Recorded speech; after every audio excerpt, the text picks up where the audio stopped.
All right, we're live. You're live. All right. Just it's 7:01. Bring the meeting to order. I'm Don Berube, 135 River Road. Kim McDaniel, Select Board Rep. Carrie Mackinnon, Community Development Director. Adam Sandall, 9 Edward Drive. Jeff Duke, 50 Brown Hill Road. Ben Davis, 9 Wheeler Road. Sandy Crystal, One Shore View Drive. Hi, Ben. Welcome to the planning board. Thank you. We have a couple of alternates here tonight. Yeah, so we got, which is good because you're all going to be voting members. So getting right to it, Brian's right on time here. We'll go with public hearings, application 507-23.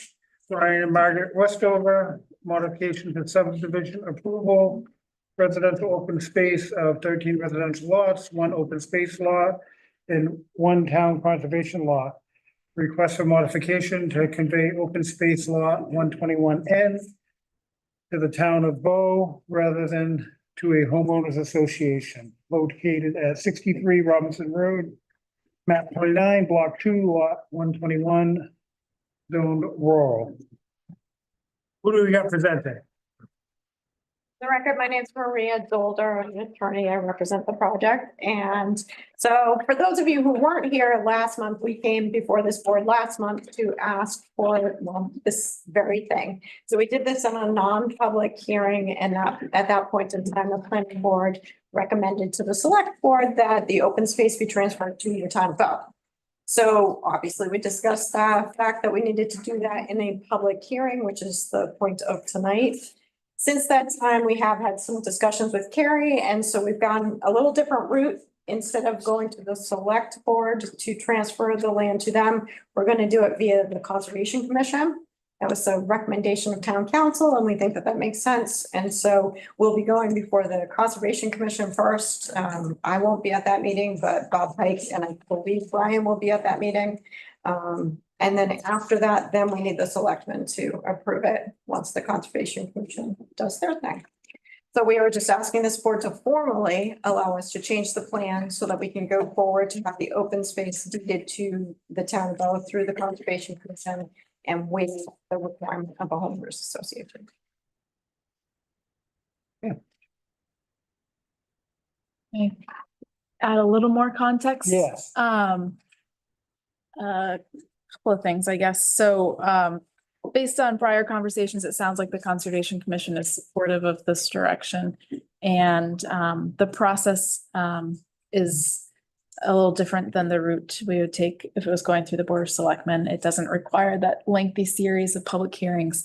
It's just a meeting of the Conservation Commission to accept it, and then a regular meeting of the Board of Selectmen to approve that. So it's a much simpler process.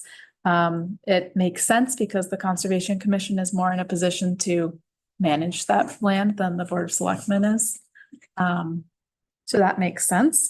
And I will say I did receive some questions back and forth through phone tag from abutters and who weren't able to make it tonight. But I did want to address their concern here just because other people might have the same concern. They were concerned that if the land was being held by the town, that they were worried about the security of how it would be protected looking forward through forever.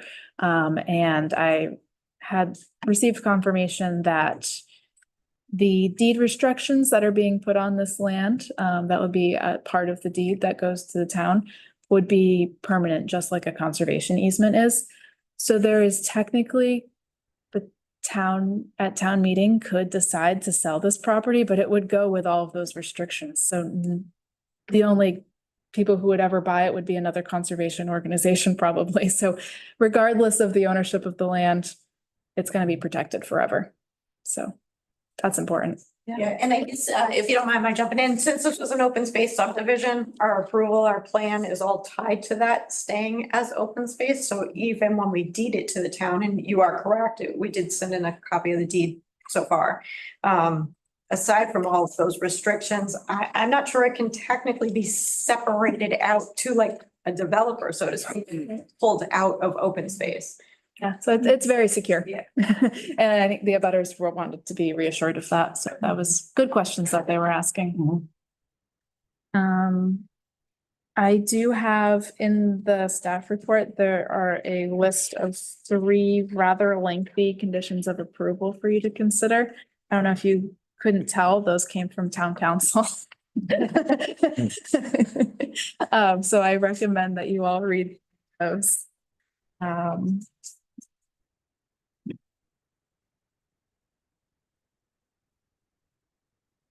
If you have a copy, we can look at them. Oh, yeah. So, Yeah, and then third one on the next page. okay.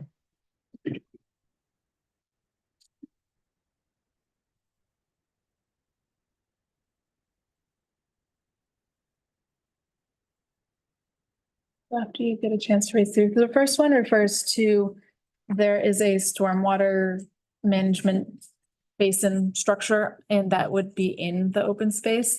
So after the land's conveyed to the town, the developer would still need an easement in order to build that and during construction. So there would be an easement kind of built into that that allows them to construct that. The second one is basically the backup plan. What happens if the Conservation Commission says no thanks, or the Board of Selectmen says no, we don't approve? That means that the applicant would have to come back to the planning board to change the plan again, and they would have to set up a homeowners association or find some other option that would work. And the third one is just that the note on the plan needs to be updated to reflect that change.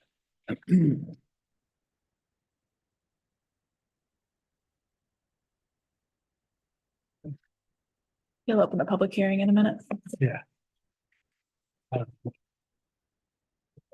Anybody have any questions? Good. Not seeing the public has some, so I will open a public hearing. Thanks. We're gonna have some comments in a minute, but on your comments, Carrie, Yeah. the deed, the draft deed restrictions is out. Could we have a copy of those? Yeah, they're being tossed back and forth between attorneys right now. So we don't have a final version. They're kind of hammering out the details, and I think that it would be prudent for the Conservation Commission to review that in detail when you meet. As long as it's provided to me, that's fine. So I think that'll be something you'll have to consider. It will not be in its final form before that meeting, most likely. So I think as the Conservation Commission will have to decide if you're ready to accept it without knowing exactly what the restrictions are gonna be. So it might be an opportunity to discuss what you would like the restrictions to look like and to review the draft as it stands. Yeah. Yeah, so if I can just, so the draft deed, we did submit it to the town, and I think it's with town council, which is, I think, what's Carrie is referring to. And he's It's probably going directly, I sent him to go directly to Ari to work on it. Yeah, that makes sense. Yeah. So Ari Pollock is the attorney who's doing the deeds for that. He also did the sawmill project. So the similar restrictions are in both deeds, but I think they're just working through, but there is a draft at least circulating. So. Actually, did you say your name for the? I will. Did you get that? Yeah, Tom Donovan, Vice President, Bowman Spaces. So we have sort of 5 key points we'd like to work through tonight with you, but we'll start with this one since we're on the deed already. We are an abutter of the type as we hold through great cooperation with Brian and Maria here, conservation easement on the land right next to this proposed open space. As far as the deed, one of the pieces we're concerned about is whatever the wetlands permit says for this development, how do those provisions, requirements, or constraints, or costs get built into the deed? Because here the wetlands permit is still in draft, the deed is still in draft. When do those come together so that the wetlands permit requirements are covered by the deed restrictions? I don't have an exact answer for that, but if you want to, I just think that would be great. If you have an answer, that's great. I think what Carrie and I had talked about in the past is that the deed can't be signed officially until everything is in place and all the approvals are in place. So I think at that point in time, they would have all of their approvals in place. And if there is something that's come up through the wetlands or the DES that we need to incorporate into the deed, I think council will probably just work through those issues. We don't have a problem including anything from the wetlands permit that might be applicable into the deed. Yeah, as far as that timeline question goes, the thing to keep in mind is that the land can't actually transfer to the town until the subdivision is finalized, because until the subdivision is finalized, it's just part of the full parcel. So this is kind of all preliminary, getting it Yes. right, everything in place for when the subdivision actually becomes official. Yeah, and so I think what we anticipate is, obviously if the Conservation Commission agrees to accept the land, the selectmen agree to that as well. The documents are still a work in progress until we have everything finalized. And then at that point in time, if town council needs to, review the deed or review the wetlands again, obviously we can do that. But from our perspective, we don't have a problem incorporating anything that comes through DES into the deed. Okay, so that's excellent to hear. That helps us. I'm a little confused. We got a little bit of a chicken and egg thing. We do. going Here. We definitely How is Concom going to approve a deed that isn't finalized yet and doesn't include draft wetlands permits in it yet? So how we're going to get through that, I look forward to seeing, but I don't think it'll be finalized until Monday. Our next key point, if I could move on, is we, the open spaces, not subject to a board vote yet, but in general, are supportive of this, having this land put into town ownership. We are supportive of that. We want to make sure that it is done correctly. And we've been very consistent on these points since Bob's first proposal this to the select. The first is that the deed be correct, which we've already talked through. The second is all the granite bounds and the blazing required to clearly delineate the open space be put in.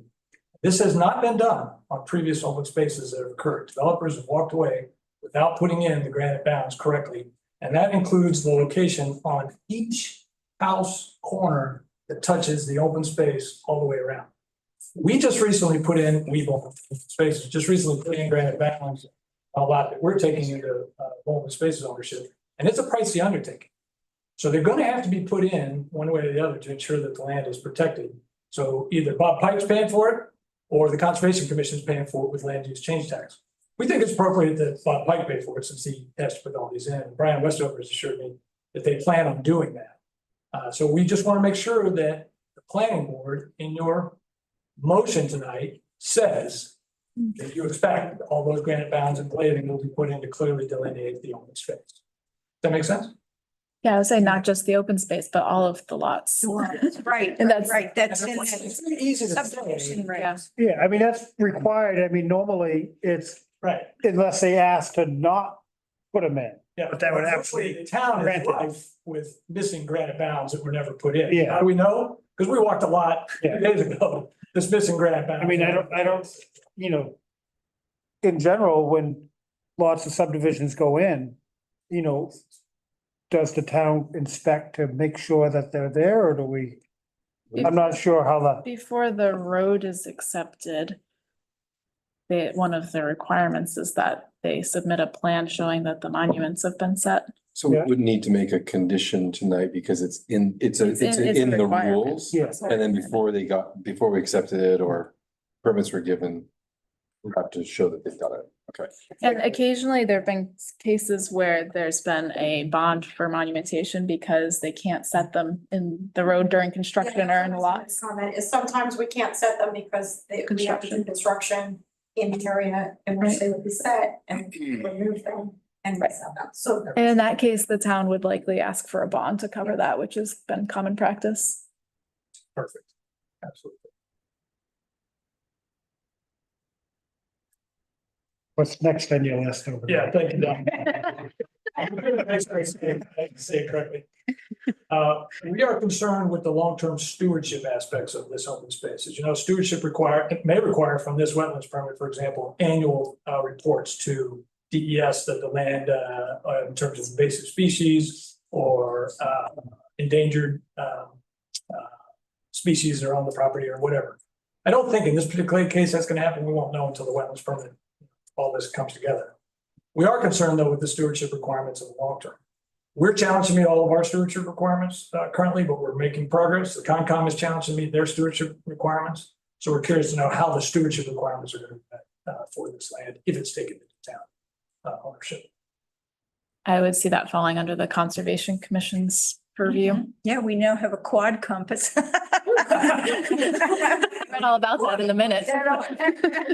That'll be helpful.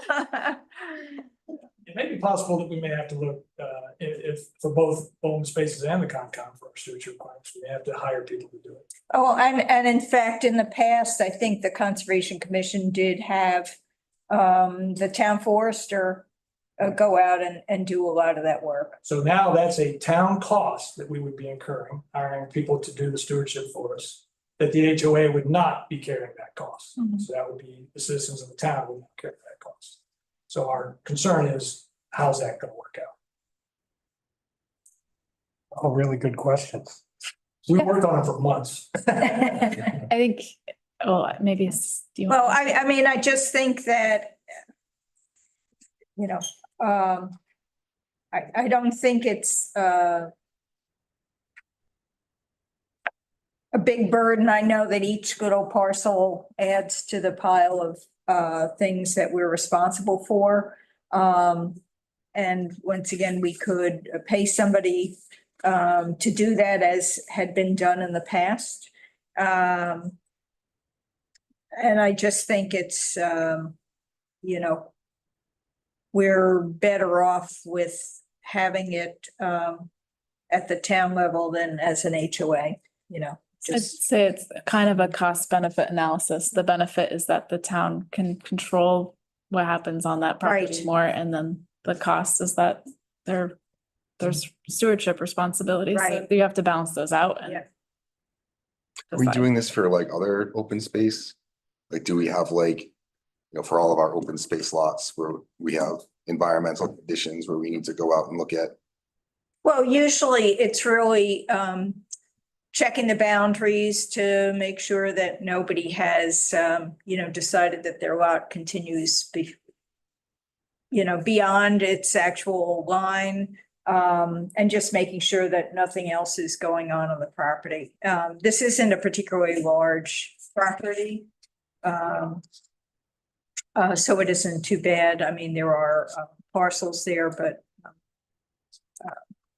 a lot of parcels around the edge, but you know, as Carrie said, I think the long-term benefit is there. Being with the town. Bob Yes, Bob. Dawkins, president of Open Spaces. So, couple things. If Open Spaces was taking an easement or ownership of this land, we would require a stewardship contribution from the developer or a donor, which would pay for those stewardship costs down the road, so that we're not paying for those. So something to consider, especially going forward, if the planning board and the conservation commission are going to have the land transferred to the town and not held by the HOA, so that we shouldn't be, as a town, incurring those stewardship costs. What's the approximate cost that you've asked? What's the actual approximate like ask monetary wise in the past? Guess it depends on the organization, if you have volunteer staff or if you have paid staff. If the Conservation Commission has to hire the town forester and it's $500 to go out and inspect the property, then you might need $20,000 in a fund, earning 4 or 5% to fund those stewardship costs, because you want to have that pool of money available with it earning money every year so that it doesn't dwindle. Does that make sense?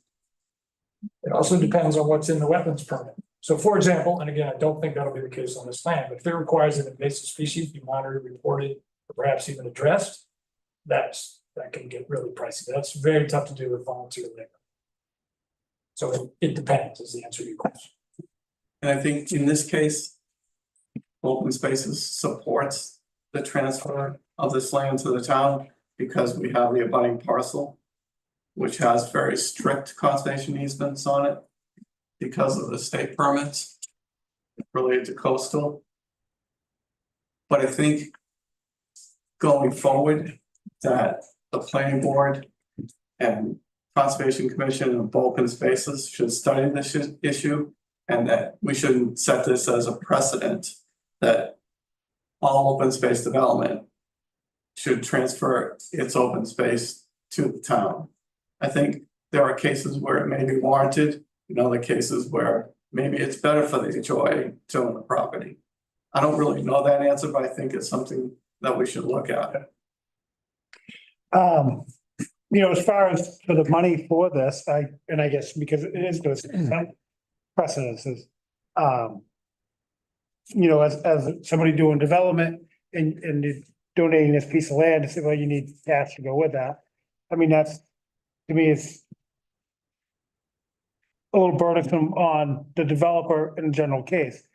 This case, I mean, part of this is Coastal Forest Products and able to, right there, they're putting a lot of this Well, that. bill to get their land. Well, the back piece. The back not the piece, open that's a separate, space. that's, okay, that's out of this. Okay. Right. That's nothing to do with this Okay. development. But I can tell you, Don, we feel awkward when someone donates a conservation easement to us or land. And we say, okay, well, in addition, please give us 20,000 in cash.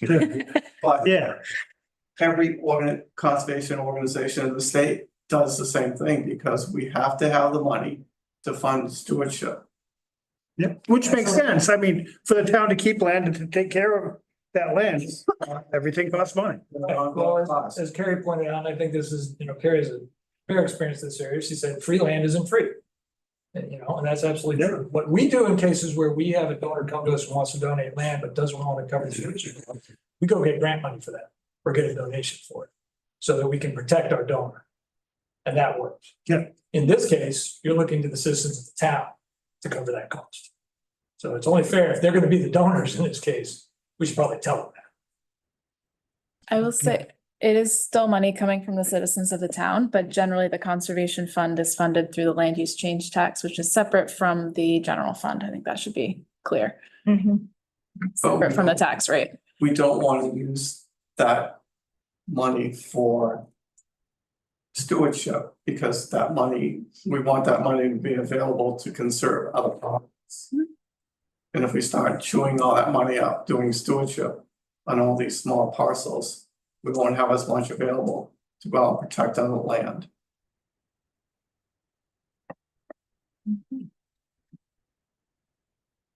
Those are our key points. Okay, Thank you. Thank you. thank you. Anybody else in the public? No, I'll close the public hearing. Let's add one other comment. When I spoke with the town attorney, which we don't need to go into non-public, this is just general comments, but he always goes to the what ifs. And I think it's important to remember that it's not a guarantee that the road will be accepted by the Board of Selectmen at the end of this. It's generally what happens, but there's no promises, obviously. And if for some reason it were to be rejected, there would probably need to be a homeowners association put back into place in order to take the road. So if that very unlikely scenario happened, they'd be back here to come back and change the plan again to add a homeowners association.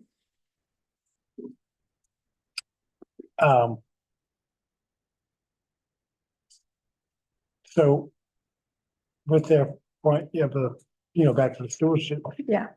Part of that. I mean, I guess that's kind of a question for the applicant too, right? That's, somebody's. So basically people aren't giving land away, they're paying to take land. Which is an awkward piece. I mean, I understand both sides. I mean. And I guess, some of that as the town people, if the town wants to conserve land. If you want something, usually you gotta pay for Yes. it, So it is a tough piece. Yes, and I think it is Tom made the point that we don't know yet what the requirements will be for the specific parcel. And how burdensome those will be for stewardship. Is there any indication of, when the wetland permit may be issued? Do you know? Unfortunately, as I indicated at the last meeting, I'm not working on the permits. Right, Attorney Pollock is working on those. I know they're making progress, but no, I don't know exactly when. okay. I'm supposed to answer your question. I suspect, I mean, Bob and I haven't spoken about this. I suspect if you were to have to put up money, he would just form the homeowners association and keep the land. That was his original intent. Yeah, obviously, that's why we're here to change the plan. His intent was to put it in a homeowners association.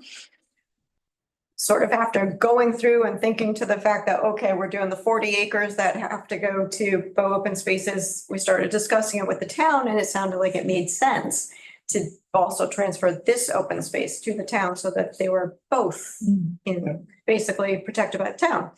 If we had gotten feedback that the town was interested in the land, which is, I guess, why we took this route.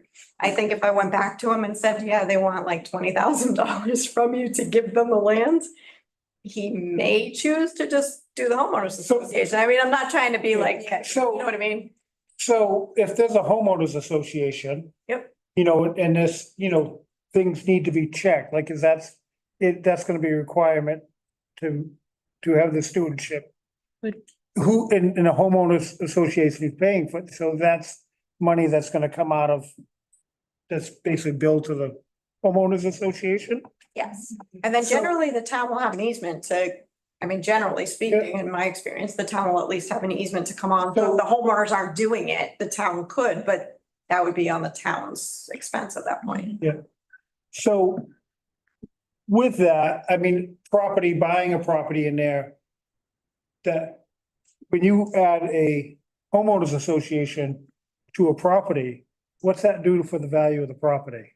I don't know that it does anything for the value. I'm not an. I mean, it would, But I think a lot of people these days don't like them. I mean, I'll be frank. I would imagine, that's my point.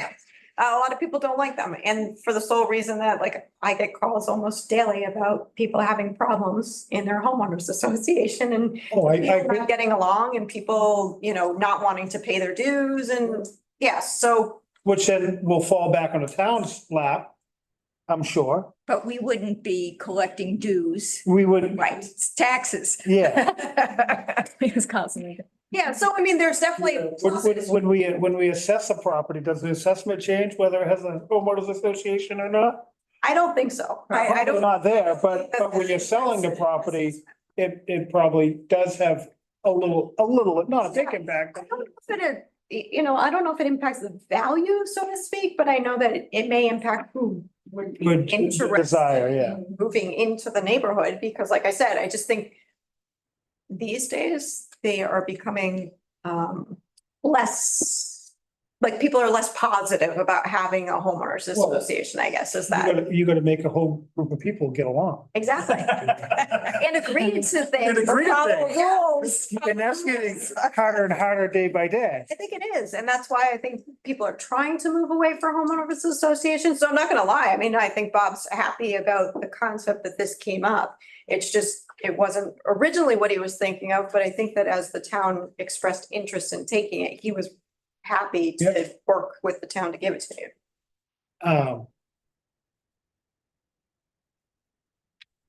I mean, I think somewhere there should be some, you know, some negotiation between, you know, what's it worth one way or the other, you know, and I don't know. I mean, this is the Yeah. first I'm really thinking about Right. this whole thing. And I was just gonna say, and I think none of the other open spaces have gone down this path. So I think this. They have, it's, there've been, and actually, I think that there's been some recent kind of looking at which ones have gone to the town and which ones. No, I don't mean that. I mean, when they've been deeded to the town, setting aside money to. Okay. That's the what I mean. Right. I don't mean that they've all gone to the town. Right, I think that they have gone back and forth, but I think this would be the first time Right, that the town would charge right, for taking it. right. So I think that that's just something that clearly if the town wants to do in the future, I think that maybe that's something that they could address, but I think it would be difficult to impose it on this particular project because it's never been done before and it's not part of your regulations. I agree. I would say we can look at it in a broader sense, but when you look at this, there's how many lots? 12? Mhm. The town's gonna collect a lot of tax money on that development. And we will get some land, and I'm all for having more conserved land in town. We understand there is a cost to it. And if the cost gets too onerous, I think we figure it out then. I wouldn't want to halt this and, delay Oh. benefiting the town from a tax perspective. The other way to think of it is this land is currently in current use. So there will be a land use change to tax levied that will go into the conservation fund, and a portion of that would be used for its own stewardship. Mhm. Yeah, it's gonna be based on what they're paying. Actually, that's a pretty good point. There is that pulling it out of, They'll be making a payment. Based on the sawmill, it's not a small payment. It's 10% of the market value at the time it comes out. And so I know, and Tom said you don't want to use that just for maintenance. You want to use that so you can buy up very like the high end. I know the parcels you have your eye on and you gotta save for those, right? But that's my, We are looking at options. everything I know about this stuff I learned from you, so.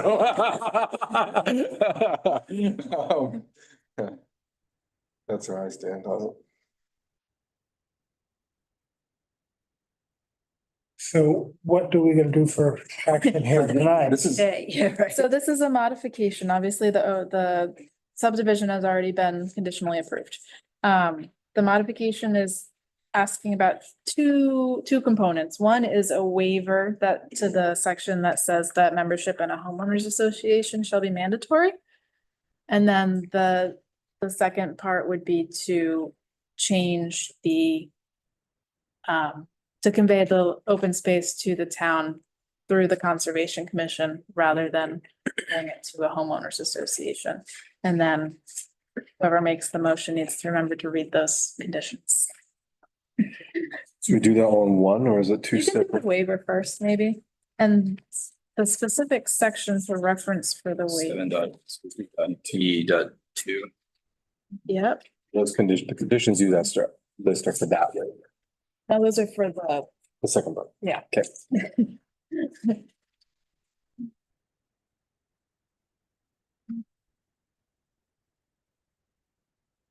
I mean, I would make a motion to waive 7.02.D at .2 to not require membership in a homeowner association.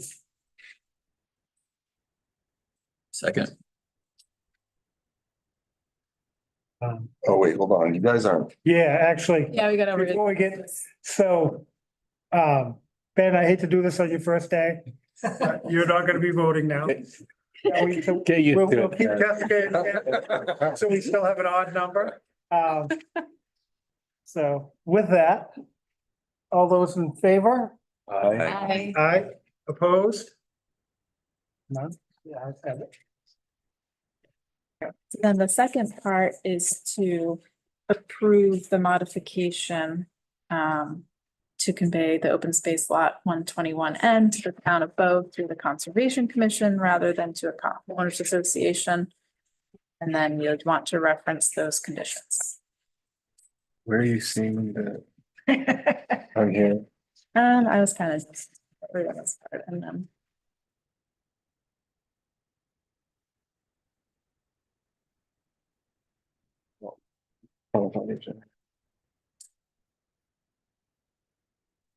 Say through the conservation. Through the town, of- through the Conservation Commission. Let me just read it here. Yeah. It's that last sentence on the status update. Yeah.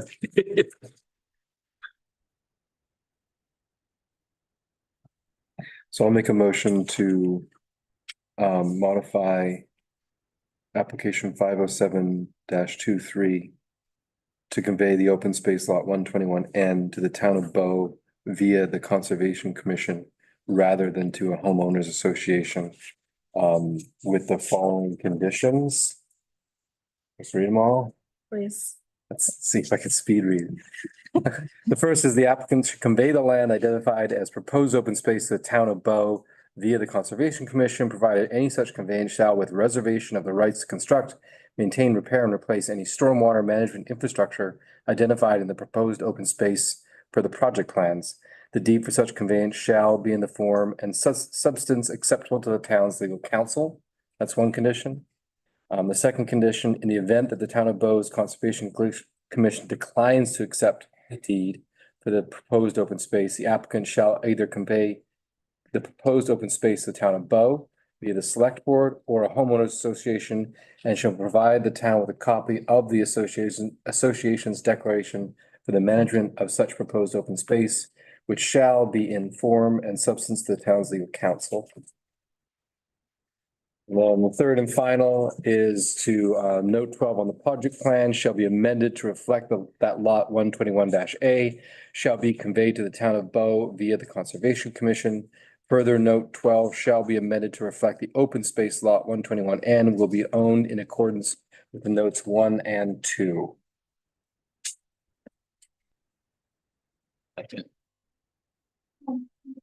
Jonathan? All in favor? Aye. Opposed? Well, I would just say, in the future, Tom, and if anyone else, I'd love to know a little bit more about the funding mechanisms. Like just, I have a sense, because you and I have discussed it, but a little bit more about the funding mechanisms for all you do, just so I can have a more holistic view on it. Yeah, I mean, you bring up a great point with that, and I had never thought about that, but as the town does conserve more land and get, which, most of that land comes from donations, that, or if we're buying, where the cost is of maintaining that land. And it should be part of, that there'd be some requirements, to add that to this net without. It's tough because it hasn't been done, but so when people are starting projects, they know then, not when they're finishing up projects. And we brought it up, not to say that this subdivision Yeah. should have that requirement, but just so you guys would think about it. Good, no, it's a great, Like, would that in the future fall on the planning board? Like, would there be, like, I could envision like having a reference table to say like, if it's got these set requirements, these fees are commonly associated. Like, I know that gets complicated, but to Kip's point, like having some sort of base to understand like where there is higher risk versus. Yeah. Once again, like Carrie mentioned, we are getting the land use change tax coming to the Conservation Commission. I just wouldn't want to do anything that basically forces developers en masse, not forces, but makes them choose the less Yes, desirable. I think that's. Well, that's a as soon as you put a feed to it, Yeah, they're gonna say, disincentive. I don't wanna do it, I'll put it on the homeowners. Right, Yeah. right. Have to cover the cost. Right, That's it's a That's exactly, disincentive. it is a There's the disincentive. cost of not setting up the homeowners association. Yeah. So. which and that's the cost of the developer. Can we think about a couple findings of fact or at least one? What are your findings? I think the major one I think of is, we talked about the cost benefit analysis and I think that's, by voting this, you've decided that you feel that the benefit of the town holding this land outweighs the cost. Yeah, I'd say since the Conservation Commission has suggested that they are supportive of this if it's done in the correct mechanism, and that we don't want to make decisions that are suboptimal with regards to open spaces versus homeowners associations. I think that's why we make that decision. We made that decision. Good. Sounds lovely. You wanna take a vote to realize that? I think you just made a motion. I'll I second. made a motion, yes. All those in favor? Repeat that motion. We'll pull something off the recording. This is my best work. We'll pull it off the recording and. Yeah. All in favor? Aye. Opposed? All right. You get your- You made the motion. And John seconded. Perfect. And everybody approved. All right. Anything else we need to do with That's done, right? They're off the hook. Very much. Thank you. Thank you. Thank you. Have a good night. I didn't know about blazes. I was walking my property line. Saw someone had like marked red on all the trees and I like put my finger and it was like, it had done within the last hour. So I called Tom, like, Tom, who's painting my trees? He's like, oh, we're marking the edge of your neighbor's property, which is how I found out it was in conservation cushions. It can't be, it can't be developed. It was a wonderful outcome. Oh, you did that well. Great, that's an All easy, right. open spaces homes. Yeah. So moving on, application, Accuse myself. okay, well, Yes, good. yeah, good you can just thinking. roll, you can just roll back from it. Yeah. Applications. 50124 and 40124, Tyler Builders, Inc. Has requested continuance to September 19th. Which we need to, So the reason for that is that at your previous meeting, you had requested a third-party engineering review. Takes a little time to get that quote put together and then for it to get signatures passed around and then the check deposited into escrow and then to start it. And then 21 days for them to do the review. So they're obviously not ready for tonight and that was why they made that request. And then I think it would make sense to do the site walk right before that. 6 o'clock on September 19th as well. We have to make a motion to, Continue. Continue. I'll make a motion to continue application 501-24 and application 401-24. Inclusive of having the site walk at 6 p.m. prior to the 9/19 planning board meeting. Second, All in favor? I, Yep. Opposed? Sorry. I was just gonna ask if they have to request like an extension of the time. Yeah, that's what it's kind of luck, it's kind of, It's all. yeah, Okay. yeah, by them requesting the continuance, it's kind of all included in Okay. that. yeah. Yeah. Keeps the, Keeps the Clock clock good. running. okay. So, we got any old business? Nothing old. New business? Yeah, well, no. Well, so what I have for you is a list of some potential site plan and subdivision regulation amendments to get started on. not yet, let's get out of here. Now we're gonna get out that quick. It's all part of that. Yeah, it's all included. I know Sandy has some things too. We haven't had a chance to. Yeah. Yet, but this list up here is actually, what I started from was actually from Brian Westover. He had left a list of things. So some of these are old, some of them reference people I don't even know. And then I went through and added my own, as well. So Jer, how do you want me to go through them one by one? Do you just, Let's, how do you want to do it? yeah, let's start at the top of the list and By way, We'll take see how advantage of far a we light agenda. make it. Started. I was What's just, wrong? I was just chuckling at like some of the dates and then like. Oh, yeah. Berg is referenced in here. Yeah, like I said, I don't even know who some of these people are. See a 2015 planning board meeting. Right. I just left these things in because obviously Brian wrote them down for a reason. So just a reminder to everyone, the site plan regulations and the subdivision regulations, can be modified by a public hearing of the planning board. These do not have to go to town meeting. We'll start working soon on zoning amendments, which do have to go to town meeting. So just. put the homeowners association requirement on that list. But it says the planning board can waive anything in that section. Oh, okay. No, the open space section says that the planning board That's- can waive okay. anything within that section. Okay. All right, so starting with. And. 3.02. Some of these are just like. Housekeeping, basically. This one, we no longer record site plans at the registry of deeds because they don't accept them. Instead, we record a notice of decision. So, Done. Fixed, we gonna, It was a long time ago, yeah. yeah. Which which, it's, I thought this stuff was straightened out and done. It was on a list, but. So that one's pretty basic. That's easy.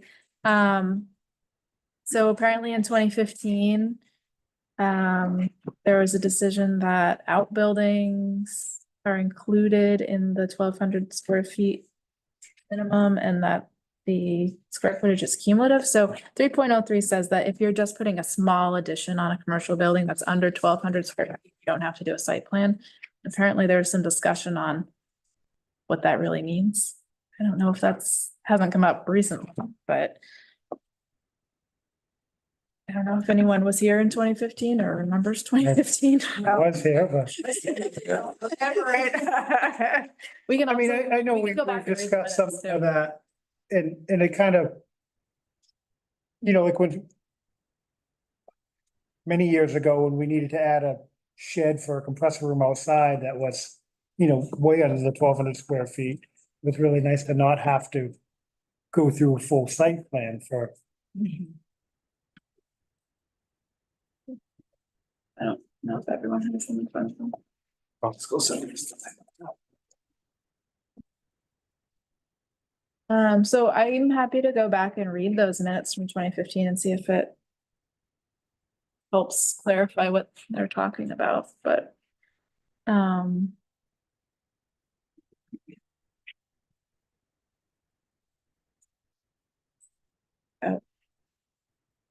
Never not bringing a sweater. It is very cold in this room. I was like, "Whew." It's actually way colder over here than over there too.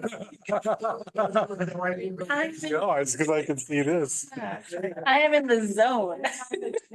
No, that's fine. Any non-resident comment includes only addition of not more. Oh, that's where it's kept now. Yeah, I know, I've seen the holder, I'm like, that wasn't very much. Right. Yeah. Mental note, bring sweater. just turn the fan down, so. Thank you. All right, so any other thoughts on that? All right, I'll continue. 4A is, I think we talked about including, just copying that definition of a butter in here instead of sending people to another book to find it. Okay. Right. Yeah, I know. There's like just as much words there. You could just say what it is.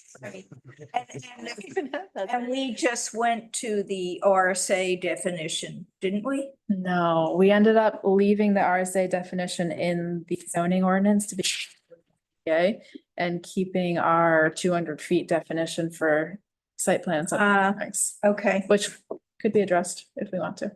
Wouldn't that be great if you went to the subdivision regulations? I was just. I was just thinking if it just like set you back.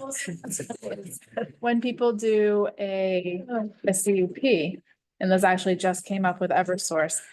So the CUP section is in the zoning ordinance, which says CUPs follow the directions for site plan. So then you go to your site plan book, which says refer to the subdivision regulations. And then, so you have to go to all three books to find the definition of an abutter for the CUP. And I felt bad because Eversource did it wrong and I just kept copying. So you read this and then here and then here and they're like, oh, how did we miss it? Yeah, that seems like another. It's actually a very large definition. It is though. big, yeah, but I mean, we can afford the space. You just have to make sure that when you change it in one place, you change it. And that's probably why it's worded that way. So that Right. if you change it here, you don't have to worry about. Oh, Right, but it's For ease of use, I'd rather just copy it in. copy it, Yeah. right? That would make sense to me. Yep, More user friendly. and then 5.02D. Conveyances to the town. That's,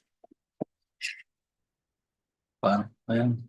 let's change that. Is it on or- Maybe, oh, this one looks like it's already been already done. done. Oh, but before recordation. of the plan. Yeah, that one looks like they already took care of that one, so, okay, that one's done. Look at us Right. checking it out. Done. Alright. Go for, oh yeah,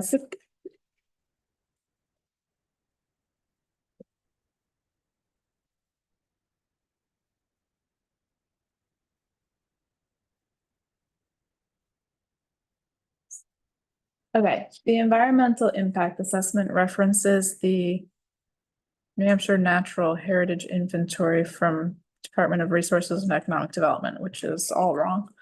So it should be Natural Heritage Bureau and New Hampshire Division of Forest and Land. So that's just correct. With, or it's Is that new? DNCR, it's the Department of Natural and Cultural Resources. Probably changed. This is one from Brian's old list. The name of the agency probably changed again. No. Forest and Lands is a division. It's division. It's not a department. Okay. It's a division within the Department of Natural and Cultural Resources.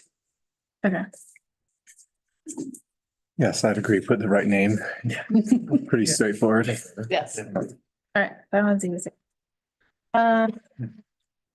These things, I mean, I've read this before, but some of them were surprising still. 0.02 talks about this initial filing conference. And that there's like, I'm supposed to charge people money to come meet with me and submit their plans, which no. I'm happy for people to come in and meet with me. I think that helps the process and I don't think we should Yeah. charge them money for that. And also, it's not required that they have this conference. We want the big after fee. We don't need a little upfront one. No, but I would like to create a culture where people are coming in, setting up appointments with me, meeting with me before the application is submitted and It's all. less headache. Makes sense. Yeah. For everybody. So I don't want to have this like initial filing conference at all, really. And part of this leading into this is that we are working on getting our online permitting software up and running. And so we need to work into these procedures, the ability for people to submit an application online.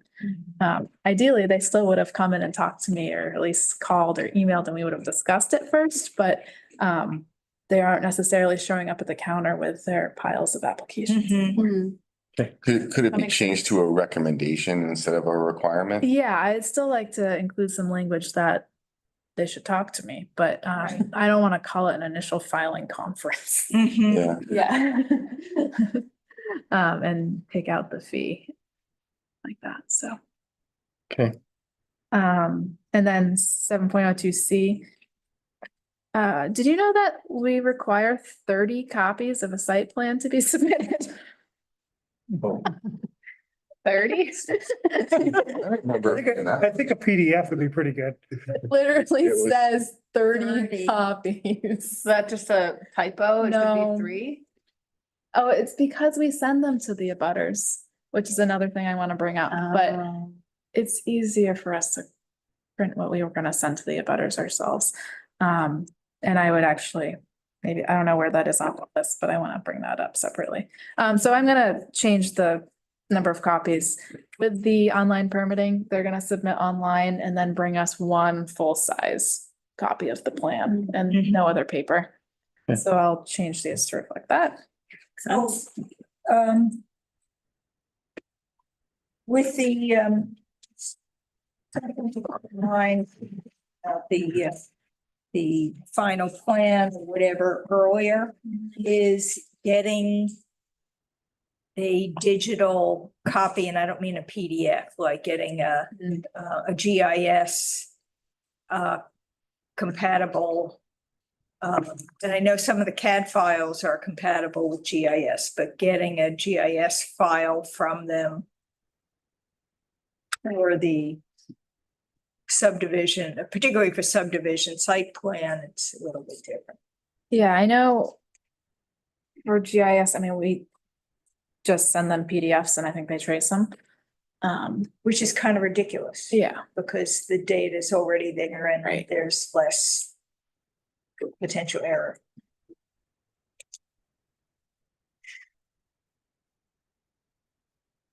yeah.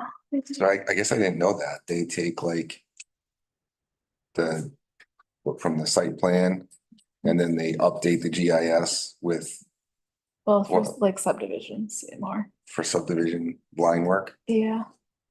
But actually. I think Monica usually mails them hard, maybe they just sketch it. I think they sketch it based on the, just the meets and bounds, they just they know this line's, you know. Yeah, I mean, there are a 72 couple ways feet, you can and do I it. think they If you just have do a that way, deed but- and you have meets and bounds, I think. Or off the plan, but I don't, that- in Salem, he would use the PDF plans and you could just pop them in and connect the corners and align them, but I think CAI You have just, lots in a subdivision, it's not just connecting there are more corners to connect. It might be helpful to know what the people that do the GIS. yeah, I'll talk to them and see what would make it easier for them to make it more accurate. Mhm. I don't know if anyone noticed, but they did recently do an update. Sawmill is all in there now. Oh, good. Well, they're not linking to Vision correctly still, but you can at least see the lot lines. I saw Google picked up the road. Google Yes. did, yeah. But that stuff's all in. GIS. Oh, good. All right, so number 8, 7.02 D2 and D3 talks about the box.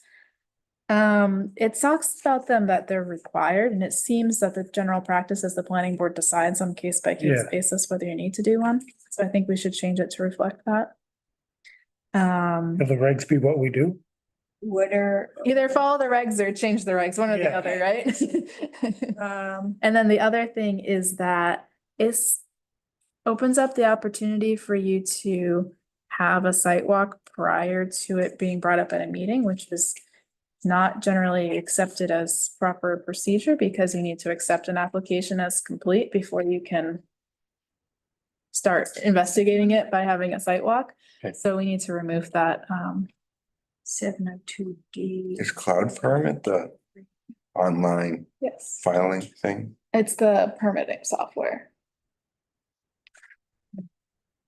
The other thing about site visits, it talks about that you can postpone, like for winter, if you get a application in the winter and you can't do a site visit, you could postpone it until May 1st. I think that's gonna be in conflict with that 65-day clock we're on for reviewing applications. Well, I think that there are times when in the past you can't see, I mean, it's a big site, it has wetlands. You really can't see the snow on the ground, never mind winter, it's snow on the ground. You can't really see what's going on. I think that extension would have to follow the rules in that RSA about mutual agreement between the parties. Right, right. We'd be bound by the RSA.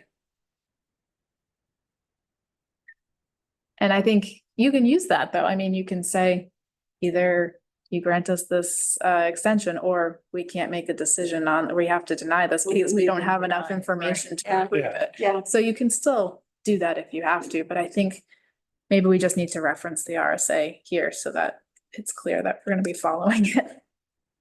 Mm-hmm.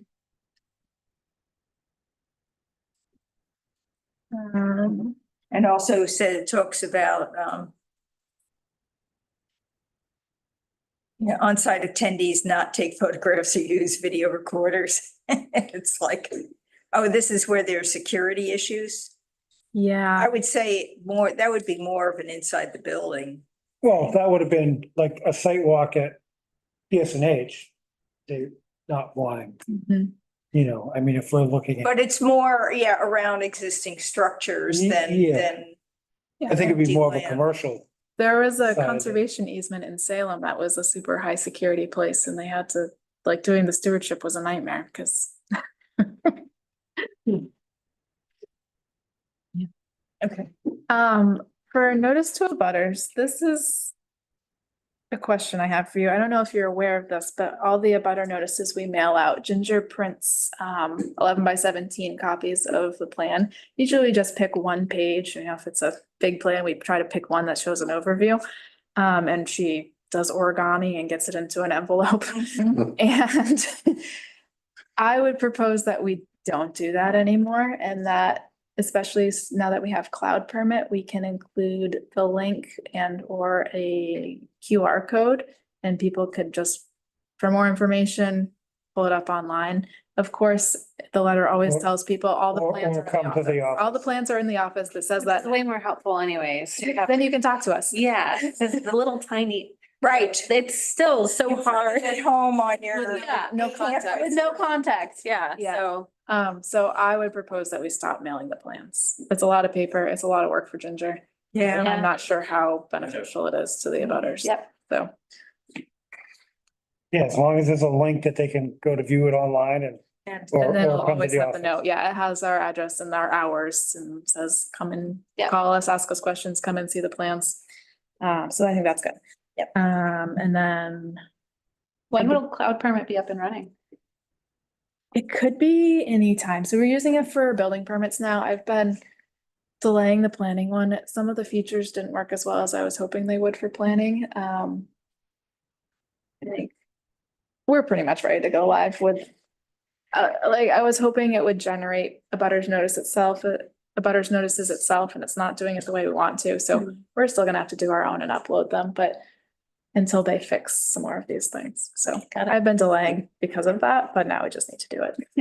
But I also was candidate. hoping maybe we could address some of the issues in the regulations before we do it so that it says you can submit online and instead of saying you submit however many paper copies. And again, it talks about having a site walk before the meeting, so we're gonna take that out. And it talks about notices shall be mailed not less than 2 business days prior to site walk. It's, come on, you need like a week for the mail. Yeah. All right, 7.4 B. We talk about. This is again, we need to update it to match the requirements on the RSA about the 65-day review period. It talks about applying to the Board of Selectmen for an extension. So all of that, we just need to make it mirror the RSA. So those are easy. 7.04 G is so after an application is conditionally approved, it says you have 90 days to meet all of the conditions. And if you don't, you can come back to the board and request an extension. We're seeing more and more that 90 days isn't feasible, especially with state permitting involved. I would recommend that we extend that 90 days, maybe just to 180. And it's just, we're constantly doing extensions and it's, Yeah, so what if it takes longer? I don't think there's any reason to people to that and to have people keep coming in for extensions. Would you just strike the 90 days and just leave the total of 180 days as the? I'm up for, Want to have an extension. I think you should still be able to extend it beyond 180. Because what harm is there in letting people take longer to get all of their approvals in order? We don't want to extend it. Spend more than us. Yeah. Yeah, that's what I was gonna say. The only thing is that, if regulations change, they're kind of locked in, they got in early. And they can keep under that, but yeah, I mean, if that was. 90 days and then, additional 180 days with a total of 1 year would. Make more sense. Because I don't know of any situations where the board would deny an extension. Can't think of any reason to. So I'll do 180 plus. I mean, we've had ones where we just continue to extend it. Yeah, Like, I think but that. I mean, 90 days is, 3 months is pretty short. Hmm. You're not But getting- to go 6 months. In a year I to think double there up. may have been situations in the past where part of the site plan involved kind of improving a not good situation. And so, if somebody went on for a longer period of time, I can't remember the name of any, but I know that there were some that it's like, oh, they are requesting another extension, and it wasn't just Something that was maybe part of like a code enforcement situation that they were rectifying. Right. Like yeah, one of the could properties be. down off of River Road. Yeah, When could we have had been. that. Yeah. But what's the recourse? We deny your site plan and then where are you? Right. Then they have to start over again and Right. it doesn't get fixed anyway. All right, This was an old one, 7.05. This is, which I had never noticed, is it's 7.051 and all the other ones go to letters, so we'll fix that. Oh. But this, the expedited review, we don't. Technically, they can request an expedited review where it would get reviewed and approved in one meeting. If they meet certain criteria. And I think in the past, they used to schedule the site walk prior to the meeting in order to accomplish that. Mm.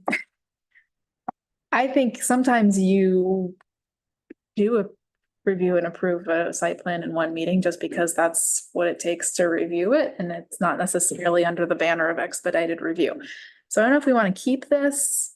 It does say that currently you can't have any waivers requested, which would probably eliminate a lot. Yeah, one of the problems is if there's a wetland conditional use permit, you know, there really isn't You time for can't do an the, expedited. yeah, I mean, if the planning board takes it up, it's, I kind of feel that the planning board reviews things as expedited as you can regardless of the application and do the review that's required to make you comfortable with it. I don't really see what the expedited review does. But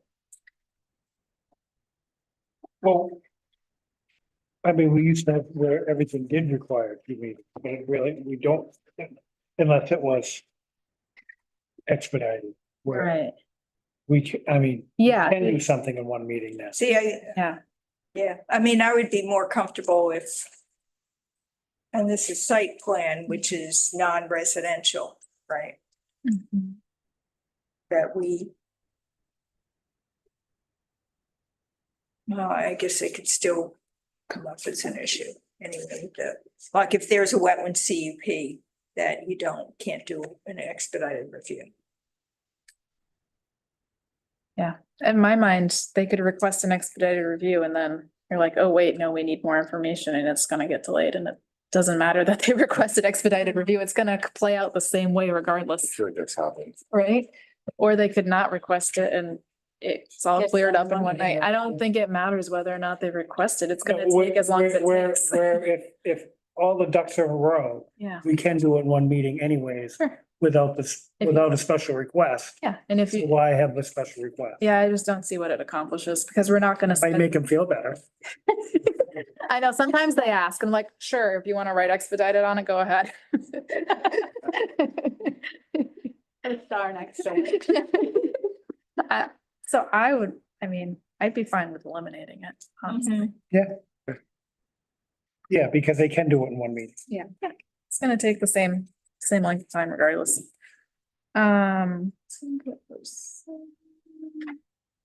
So the modifications, there's this minor modification process. There's three, or it's really only two criteria that they have to meet in order to. And it just means that.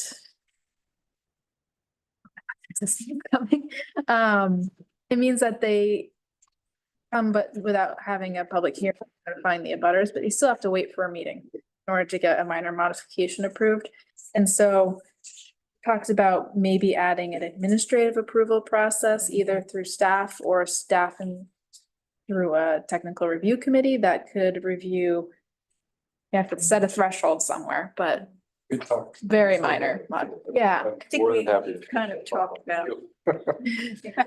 about this before, or Yeah. when past planners kind of said, you know, do you want me to, they can submit this and I'll approve it and.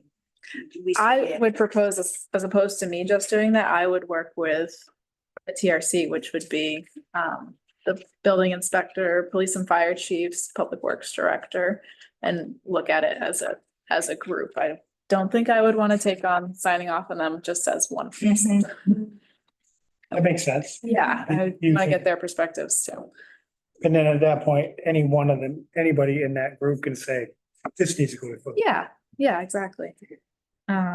So we would need to work on that more, but I don't know if right now it's, but this is a concept. Next one's just the housekeeping. It says planning director, and we don't have that position anymore, so we'll change that to say community development director. This one was not mine.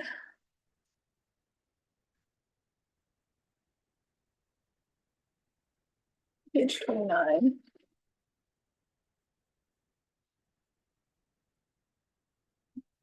Oh, so the building inspector signs all of our site plans and subdivision plans. And I know, speaking to building inspectors who've worked in other towns, speaking to engineers who work in other towns, apparently that's unusual. And what are they actually signing? Like, what does that actually mean? Is kind of the question that comes up. And so this comment number 15 on our list here was actually on Brian Westover's list. I didn't add it. I said there's no known requirement that the building inspector signs the plans, and I don't think they do in other towns. I don't know where that came from, but.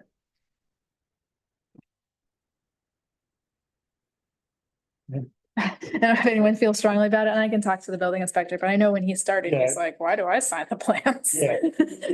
What do I have to do with this? Right, because if there's building permits, then that's something completely separate. Exactly. And then 8.03.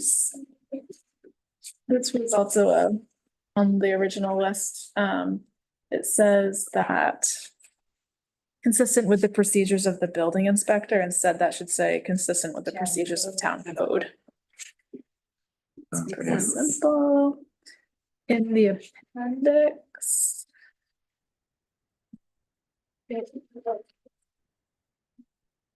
Yeah, the districts need to be updated because it lists the institutional district, which we don't even have. Doesn't include some of the other ones.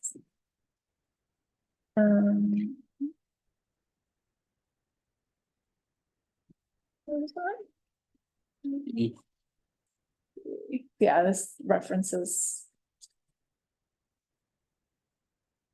districts that need to be updated. 8.03F talks about there's some landscaping requirements for parking areas. These are in direct conflict with landscaping parking requirements that are in the called business development district that's referenced in here that people have to follow, and they very directly conflict with each other. So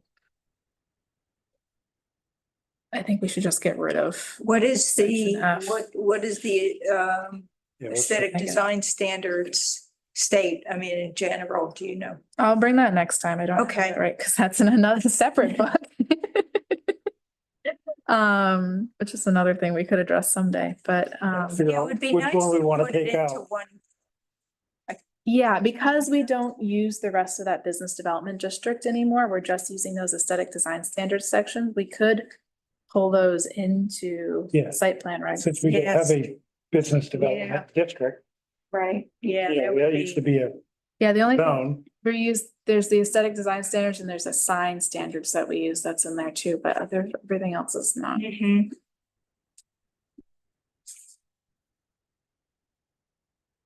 So 'Cause every time I go to look, it's like, oh, that's right, that's the book I don't. no one can have.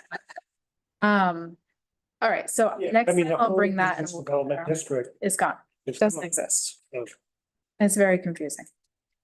And then appendix B is that list of recommended plants, which Sandy and I have talked about. Yeah, I'll take a look and see if I pull down the ones from what I have.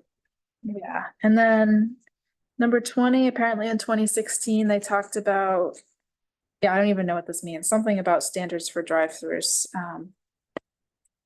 I can look back Any at the note. drive-throughs in town? No? Oh, the bank, Bank? right, yeah. It's a little narrow.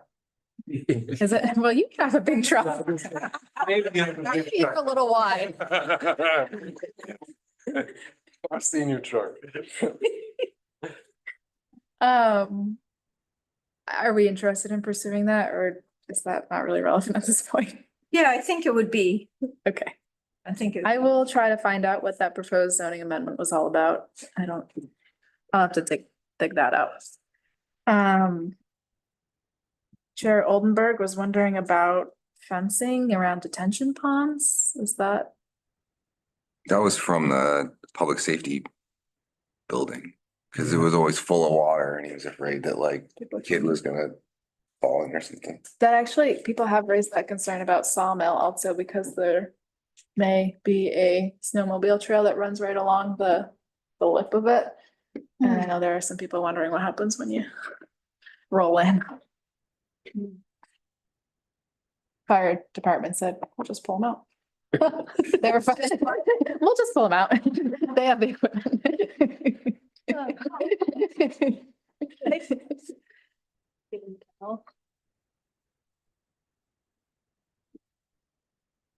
Is that something anyone wants me to pursue? I wouldn't do it as a requirement. I mean, I think that if there's something that Case by case, kind of, Thanks. what's that? case by Yeah. case? Case by Yeah, I case, think you know. so. I mean, every pond is different. Like some ponds Right. like are supposed to infiltrate really quickly and then they Right. don't have. Right, they don't hold water very well. And fences aren't very pretty. I mean, I to know. require, you know, Exactly. and What do they call it? An attractive nuisance? Fences. Yeah, okay, so I'm not gonna work on that one. And then we already talked about technical review committee and so kind of all goes together. Does anyone else have any other site plan things right now you want to bring up? I'll have to look through. Yeah. I have some notes here and there that, I also wanted to make sure, I don't know if everyone has up-to-date copies and we don't seem to have, I thought we would have a box from somewhere. We don't seem to. They are on the website. If anyone needs, we can print a copy for you to. Are they in the book? Was Some of them might. 2016? So 2016 for site plan, Yes. screen. Yep. And then, I just have a blue one. yeah, so I don't, well, look at the date. well, no, No. that's That's zoning ordinance. zoning. Wrong book. No, she doesn't I have don't the- have the. Doesn't have the site. Okay. So. I think both of our alternates probably don't have them. Would you guys like us to print copies or do you want to just use so obviously after we do all these amendments, we're gonna print new ones and. Yes, well, we can just But wait. I don't want to print a bajillion, but if you want to go through them and mark them up, I'm happy to print a copy if you plan to work on them. If you want to put in work, I will print you as many copies as you want. I mean, I will certainly go through it, but I hate to make you, I can just. I think Jessica needs a copy. Okay, yeah, I'll have a copy. Okay, and that they are online, but Yes. I just didn't want to print a ton of stuff. We're gonna use Yeah. it, but No, definitely. we'll print you a couple copies. I would look through it. Okay, okay, good. Hey, All right, so subdivisions, hang on, Cindy. Off-white book. Some of these are gonna be repeats, but, you know. Mirror each other. So the 20. The printed one is, I think technically it's been updated more recently. Mine has sheets just like and to update the page. Yeah, Fine. yeah. We have my orange sheet, my white sheet. Yeah. Have new dates. So once we finalize these, we're gonna get ones all nice. So the road classification, I think those are just. This has actually become an issue recently, Yeah, that's what I was just thinking. but this was actually already on the old list, so it has come up previously. So here we have. Right here, we have definition of street and then we have definitions of arterial, collector and local streets. We also, in our master plan, we have a map that color codes streets by their class. And there are several that do not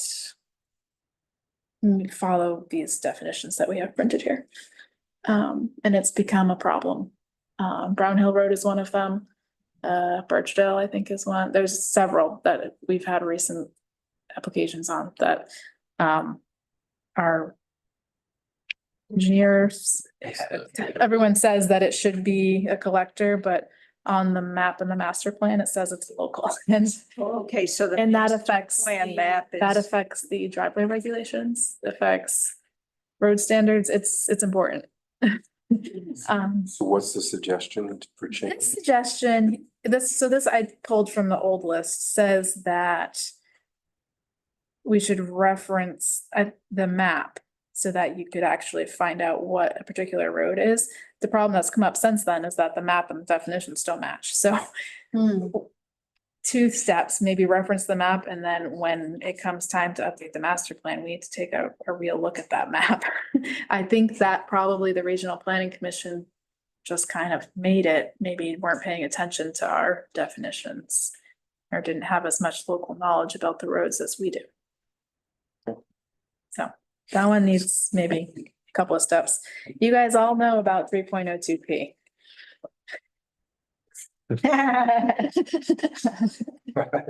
clarifying language. And I don't know what my recommendation is, just that should be more clear than it is. This is the one about secondary access or egress. Says that any road serving more than 12 lots shall have an approved secondary means of egress.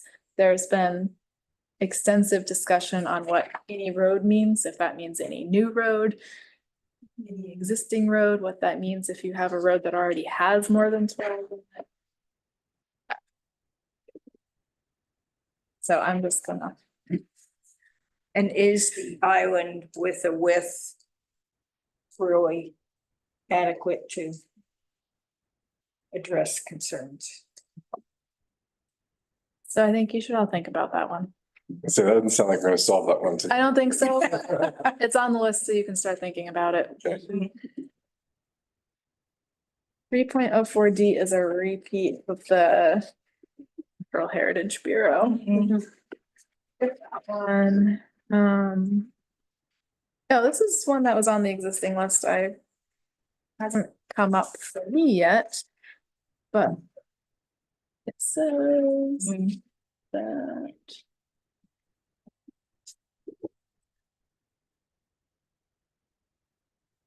Same page 17. It says. The suggestion. So it says currently that any residential subdivision that results in 10 or more lots or is 30 or more acres has to follow the open space subdivision requirements. And there was a previous suggestion here to reconsider that threshold or to eliminate that requirement. What was that? It just said, so this was on the old list. It said remove or change the minimum prerequisites. So Comply with the zoning ordinance, so it says that if you have a subdivision that's gonna have more than 10 lots or it's more than 30 acres, you automatically have to do it as an open space subdivision. right, But but what's can't the- they what- waive that? Don't they come in and say, well, it doesn't make sense and this is, like with Quimby, were you here? Or you weren't here for Quimby? No.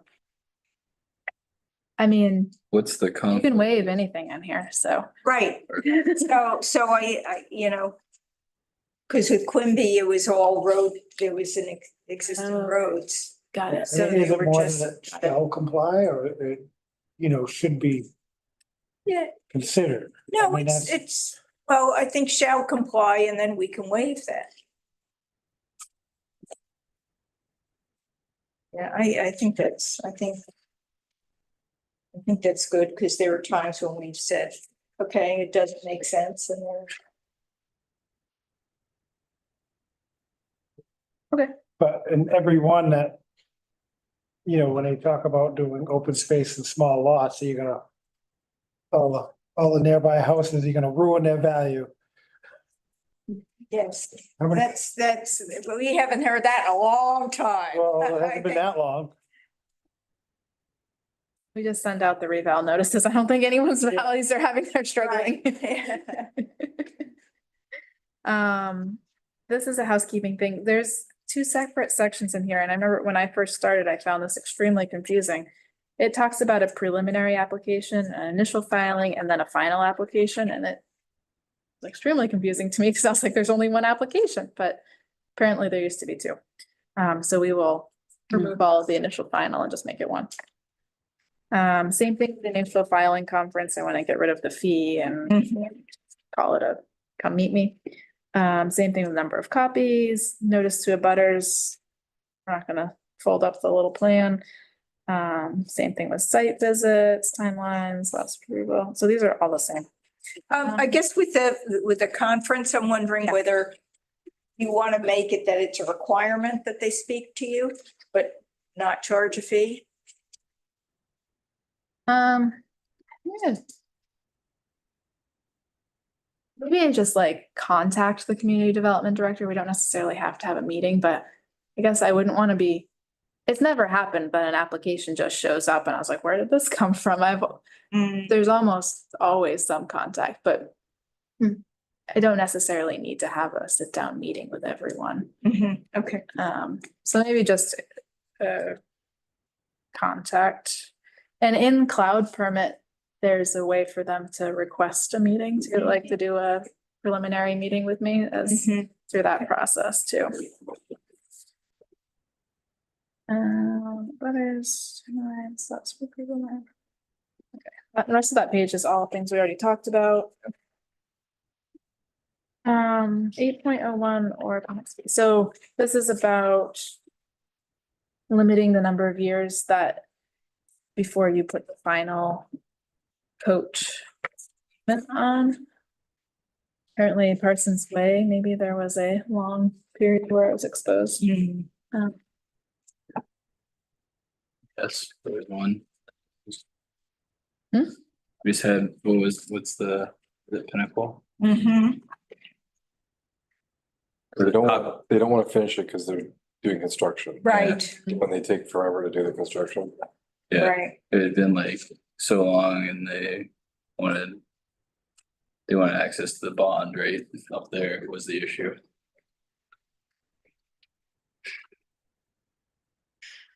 So on here, they said 5 years was suggested as the maximum length of time. Be fine. I don't. I mean, you don't want if they're still actively constructing Then you it, don't want you it, don't want to put the final coat on. right? But after 5 years of just a base coat, you're pretty much starting over. I mean. Right, that's what I'm. It seems like at some point the road's gonna be too busted up to put a final coat on. Yeah, would you just require Right? the base coat be redone or? You'd have to. Yeah. You have to at that point, but it's like, I don't know, what if there were delays for whatever reason for like 4.5 years and now they're like really ramping up, putting houses on there. It's like, well, I guess they come in and. I guess They come in and ask. Yeah.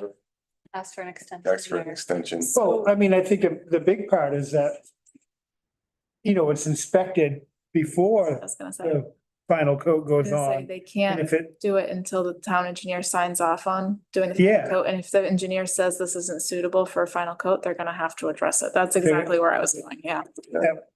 I mean, and it all depends on what the traffic was in the situation. I mean, they could sit there for 5 years and be fine to put, but I think after that year or so, that it would need to be. Personally, Approved. personally, I think it makes more sense to let the town engineer assess it as opposed to the planning board putting a arbitrary date on it. Yeah. And putting it in the hands of the town engineer to determine that it's adequate in that particular instance. I would agree with that. All right, I'm gonna X that one for now. Because if there's a ton of, like, in the case of one that has a ton of construction that's going on the base, it could be damaged, but it could still fall within the year, Timeframe. right? In 2010, the Board of Selectmen made a vote that the planning board was gonna update its subdivision regulations. So, here we are. Get right on. Did they ever tell the planning board? But thank goodness for Brian Westover for collecting all of these little Right. notes into this. Otherwise, it would have been lost. 44. Pull all these together. Some before before. Right now, I just Uh-huh. kind of reformatted and added, I put them in order and added my own in there.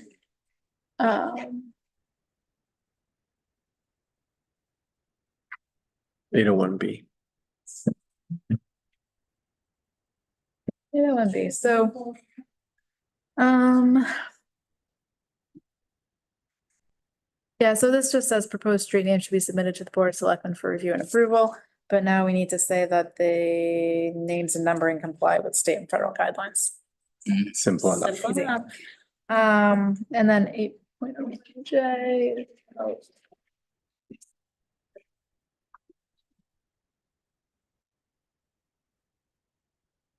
The part about mailboxes says that USPS needs to approve the location of the mailboxes or kiosks. Okay. An appendix. So that's kind of a weird thing too, like I know with Sawmill, like they were, I mean.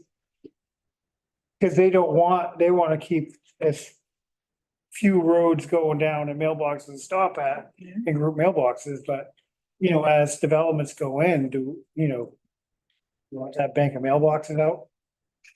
Especially if it's a road that connects. I had also thought that we had asked that that mailbox be in the middle of the development. Yeah, I was gonna say, where is it? It is On the not. end. Yeah, It is on the Page Road end, Oh, boy, because we had asked for it to be in the middle, so it wasn't. there wasn't a Traffic. traffic backup. Yeah. Did they not follow, I meant to bring this up, did they not follow the plan? no, that's the way it was on the final plan, but perhaps that was a change from what was here. And so they did, it is a bump out, so it's not like in the roadway, because we know the roadway is not wide enough. So the pavement bumps out, so they pull over so the cars can go around here. Our discussion was more around if the mailboxes are on one end. Yeah. All the traffic will go that way to get their mail. Swing by the mailbox. We had wanted it to be in the middle of the road Got it. so that, Divide up the traffic. That was probably something that was lost because I wasn't here during the discussions. And then when the final plans came in, I was not aware of The that. worry about it being on the Page side was that then everyone's gonna go to that entrance when they're coming home, as opposed to if it was centralized. That's a good point. didn't make it in the final plans. And that wasn't like a conditional approval I thing. thought, It wasn't specifically stated. If it was a specific condition, I would have caught it, but otherwise I would have had to. I think we spoke about that quite at length. Yes, yeah, Yeah. there was a lot of discussion. I didn't make it into a condition. This is actually a little bit funny. There's this procedures flow chart that someone made on like a typewriter. Oh, Or something. It has shapes. So AutoCAD. I don't know what that It's like an is. old school. So it says update or remove. I think maybe we just remove it. You don't want to try your hand at the. I don't know how effective it is. well, especially because you're changing We're some of the changing- procedures, Yeah. the initial filing and the final I filing. think we've simplified it so much that we don't need a flow chart to figure it out. Right, right, right. 18, we already went over. That and we need a purpose statement. Oh, yeah, I do have, I brought some examples and I can email you, Okay. from, and I'm still not sure that they accomplished what I think it should accomplish, but it's from Nottingham, Sutton, Deerfield, Lebanon, Ware and Summersworth. Those are good. So, and the links are there, I'll email you it also, if you want, Do you want to just email me? I'll just email you. So I would request, encourage, beg that you all spend some time reviewing the regulations and adding your own things that we need to fix to this list. Be good to try to get them all done in one fell swoop, sooner rather than later. I want to take another look at the performance bonding section too and see if we can shore that part up. So I think it would be great, maybe if, so I will work on drafting all of these changes for the next meeting. And if anyone else has other things, if you can email me before then, and then I'd like to just schedule a public hearing soon. There's not a lot of these that are gonna require a lot of work. A lot of them is just, I need to write them up. Get the purpose in the. That one's, yeah, that one's gonna take, some of them are gonna take a little work, but I don't think we wanna drag this out too long. I had a performance guarantee section being confusing, Yeah, but that was from like 2 years ago. it's a little confusing. And then you sent me something and I realized after I sent this, I didn't add it to the list, but I'm gonna pull that back. Oh, on the stormwater? Yep. But it was after I printed this. So read them. Ask questions. Okay. Find mistakes. And then on October is when we start having our second meeting of the month to start looking at zoning amendments, which need to be prepared in time for March town meeting. We recently found out that we have some building code issues with the zoning ordinance. There was a new RSA recently that says that the building code review board has to basically certify any amendments you have to the building code. And we have one that says that you have to have you can't have a bulkhead basically from your basement. And then there's another one about smoke detectors and then the potable water testing. So we have 3, they're not all exactly building code amendments, but the building code review board reviewed them and said they're unenforceable and we need to rewrite them. They reference old codes. And then they also went through and pulled out a ton of our definitions that don't jive with the building code definitions. So the building inspector and I are gonna be working on that with the building code review board too.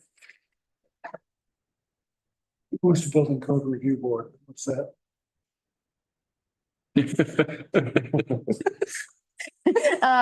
They are at the state level.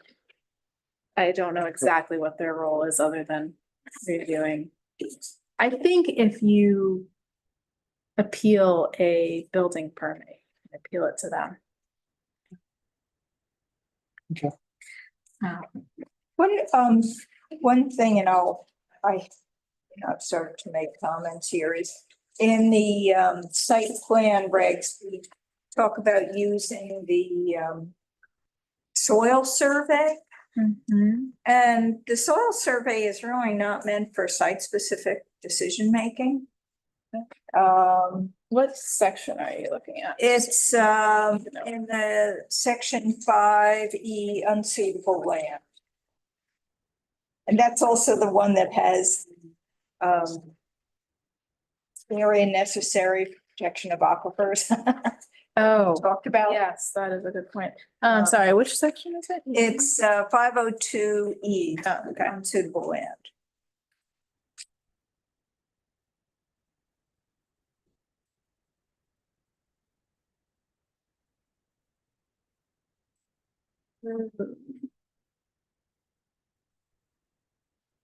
Just as, any land covered by soils listed by, the soil survey is poorly drained, very poorly drained. I mean, the fact is you have to have a wetland delineation and they're gonna pull that stuff out.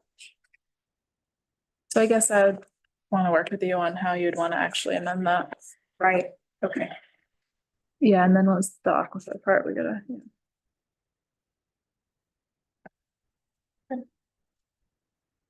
We got everything we need for tonight? I think so. I just reiterate that I appreciate any help. Yeah. Yes. All right. Let's move on to minute.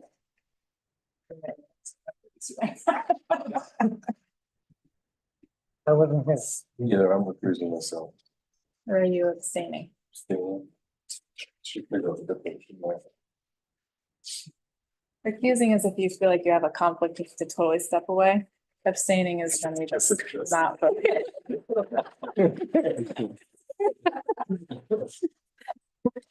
I think my concern was with the the La Flame Hmm. section, there are some other little things, but basically there was a lot of discussion about how the plans are very difficult to read. And in fact, there were two different plans and they sort of mentioned sort of why they were probably two different plans, whatever. But I think that that's really kind of important because that made that whole thing particularly difficult.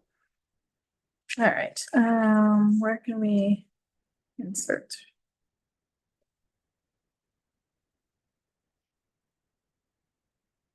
Yeah, I think we kind of glossed over the two separate plans thing because it was resolved at the meeting and is kind of making a confusing Yeah, narrative. But we can make a Looking note. at what you sent me, I'm still very confused. And I don't think it represents the plan that the wetland line that was on the one plan. All right, so you say like there was discussion about something about the plans were difficult to decipher.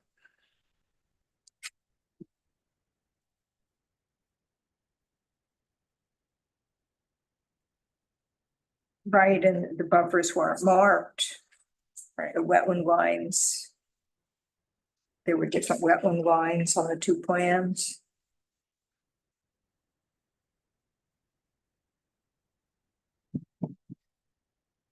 Trying to figure out where to insert.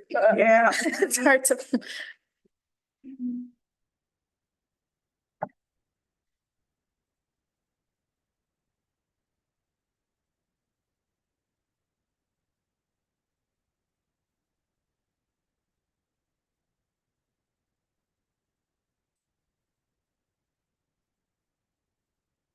I think maybe just before like line 76. Yeah, that probably would be good. So what are we gonna say? The board noted that it was difficult to decipher the plans and that buffer. The lines buffer were and missing. wetland lines, I'd say It specifically. was difficult to decipher where the wetland limits were. And that the buffers weren't shown. Right, yeah. The wetland, I'm sorry. It was difficult to decipher where the wetland delineation would wetland lines be clear, more clear. Difficult to decipher where the wetland lines were. And the buffers were not marked. And buffers were not. I mean, it was also not clear, like, you know, which one was a prime wetland and which one was just a regular wetland. Well, and that's why the first condition was the prime and wetland buffers be noted on the site plan. Right, and then As a result of right, that. and then also the fact that there were two plans with two different wetland lines. Yeah. That's, I think. Well, one had the prime and the other one didn't have any. No, well. The prime wasn't on the plan because it was like way off, but the buffer was such a big buffer that the buffer came off. It was, the wetland lines were different Yeah. because apparently the wetland scientists went out a second time. Right. And picked up the like GPS points or something, and so it was that's what they said accounted for the difference between them. Okay, so our sentence we have. You got all that. So do you have that sentence? I have, the board noted that it was difficult to decipher where the wetland lines were and the buffers were not marked. Yeah. That's good. Okay, and then I'd say there were two plans that had different wetland lines as well.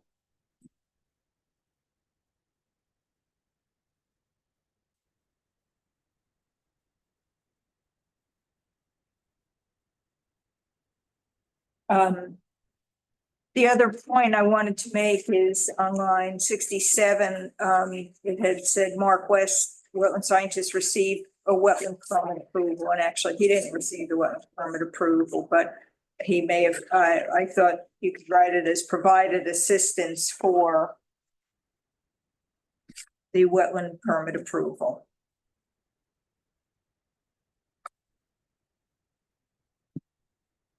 But did he say that he received a wetland? No. he Mark didn't. West wasn't Okay. here. Mark wasn't there. Okay. Mark wasn't present.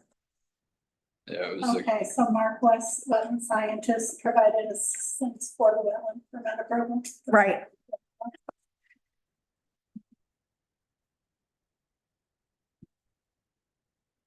I mean, would it be more clear if we just said that they're the application? That would be more accurate. That's what he did. Right, right. Yeah. I was, Yes. Okay, so, Mark West, wetland scientist, prepared the application. For a wetland permit approval. okay, That's a lot different than received a wetland approval. absolutely. okay, so Mark West prepared the wetland application for the. Prepared the application for the. You got it. Really.